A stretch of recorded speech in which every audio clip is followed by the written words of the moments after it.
Okay, now it's time to talk about rocks, actions, and strategies. That's the right things we should be working on.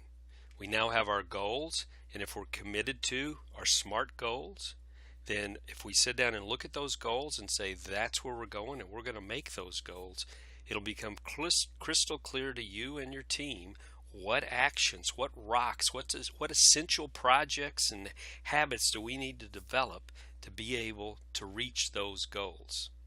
In other words, as I said about writing a book, you read it from the front to the end. In building a business, you start with the end in mind, and then you write down everything you need to do to be able to reach that ending. Hello, Rick Wallace. This is Lesson 7. We're going to finish up the strategic planning process document with this session.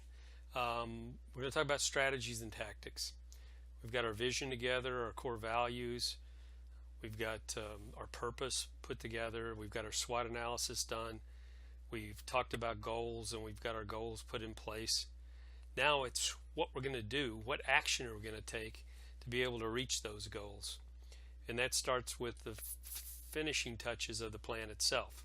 We're going to talk about strategy, what it is and what it isn't, and that saying no to a lot of things is strategic.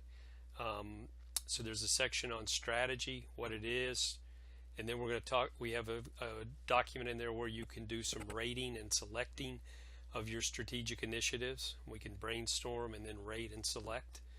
Again, less but better. And then we have a start, stop, keep document that you can share with your employees that will help bring to the surface a lot of things that we should start doing to add more value to the customer, stop doing that isn't adding any value to the customer, and things we should keep doing that are doing a good job of adding value to our customers. The last section is rocks or tactics or actions. Remember the lesson we had on rocks and pebbles?